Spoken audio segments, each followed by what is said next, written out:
हम इस समय बैठे हैं भाजपा के कार्यालय में। सिरसा लोकसभा क्षेत्र से जो प्रत्याशी हैं डॉक्टर अशोक तंवर, उन्होंने अपना कार्यालय यहाँ खोला हुआ है। उस कार्यालय में बैठे हैं और यहाँ हमारे साथ हैं मीडिया प्रभारी, जो इस कार्यालय के मीडिया प्रभारी हैं, कृष्ण नैन जी। हम उनसे बात करते हैं कि जो योजनाएं लागू की गई हैं, क्या सोच समझ के योजनाएं लागू की गई हैं, और साथ में उन योजनाओं का लाभ कुछ मिल पा रहा है या नहीं मिल पा रहा है, मिल पा रहा है तो कैसे लोगों को मिल पा रहा है, योजनाएं कौन सी हैं। सबसे बड़ी योजना का नाम बताऊं कि जो आयुष्मान कार्ड योजना है, उस योजना के बारे में जानते हैं कि कैसी योजना है। आइए हम बात करते हैं कृष्ण नैन जी से।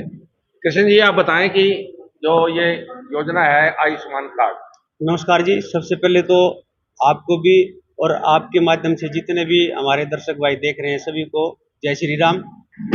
आयुष्मान योजना जो एक आपने अभी अभी हमारे बीच में बताया, भारतीय जनता पार्टी की आदरणीय मनोहर लाल जी की सरकार जिस टाइम हमारे हरियाणा में सत्तासीन हुई थी, उसी समय से आदरणीय नरेंद्र मोदी जी के कार्यकाल से लेकर के आयुष्मान कार्ड योजना लागू की गई।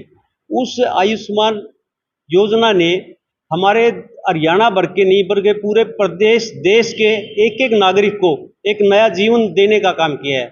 जिन आदमियों के पास औषधालय में जाने के लिए, अस्पताल में जाने के लिए पैसे की दिक्कत थी, आज उनको 5 लाख रुपए तक का फ्री इलाज इस आयुष्मान योजना के माध्यम से उनको दिया जा रहा है। हरियाणा भर में आज ऐसे ऐसे परिवार हैं जो इस योजना का लाभ उठा करके अपने जीवन को खुशहाल करने में लगे हुए हैं। तो आप बताएं कि ये जो योजनाएं शुरू की गई हैं, कई योजनाएं शुरू की गई हैं, इन योजनाओं के कारण ही आप वोट मांग रहे हैं? देखिए, भारतीय जनता पार्टी ने जनहित में इतनी योजनाएं दी हैं कि उनका अगर हम बखान करने लग जाएं तो मेरे ख्याल शाम हो जाएगी। जैसे आज किसी भी वर्ग में देखें, किसान वर्ग में अगर आप देखोगे, किसान वर्ग में सोलर के माध्यम से नलकूप लगाने के लिए 75% तक सब्सिडी किसानों को उपलब्ध करवाई जा रही है। पक्के खाड़ बनवाने के लिए उनको 90% तक 80% तक उनको सब्सिडी दी जा रही है। उनको खेत के अंदर तालाब बनवाने के लिए 100% तक की सब्सिडी उनको दी जा रही है। बीज खाद जो बढ़िया टाइम के ऊपर उनको उपलब्ध करवाए जा रहे हैं। यानी कि बागवानी क्षेत्र में भी अगर किसानों ने अपना कदम उठाया है तो उसका उनको भरपूर सब्सिडी का लाभ दिया जा रहा है। इसके अलावा जैसे आज वृद्धों के लिए जो वृद्धावस्था पेंशन योजना है, ये पहले आम एक बंटवारा सिस्टम होती थी, उसके अंदर कहीं से पैसा आता था, कहीं वो जाता था, बीच में पता नहीं कितना गाड़ माड़ होता था। आज उसके खाते के अंदर पेंशन आती है, बाकायदा बुजुर्ग बैंक के अंदर जाते हैं, जितना मन मर्जी उतना पैसा निकलवाते हैं, अगर नहीं निकलवाए तो अगले महीने ले लेंगे। आज वो निश्चिंत हैं अपनी पेंशन को लेकर के कि हमारी पेंशन कहीं डूबने वाली नहीं है। यानी कि कांग्रेस राज में जब कहते थे कि हम ऊपर से 1 रुपया चलाते हैं तो नीचे तक 15 पैसे पहुंचते हैं, लेकिन मोदी जी के और आदरणीय नायब जी के अब इस शासनकाल में, मनोहर जी के शासनकाल में 1 रुपया अगर ऊपर से चला है तो आगे बंदे तक 1 रुपया ही पहुंचा है।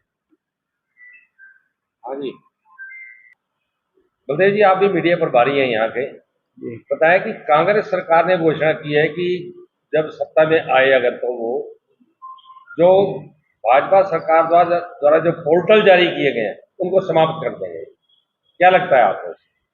अरोड़ा जी, जो क्वेश्चन आपने किया है कि कांग्रेस सरकार ने अपने घोषणा पत्र में दिया है कि वो अगर उनकी सरकार बनती है कि वो जो पोर्टल है उसको खत्म कर देंगे।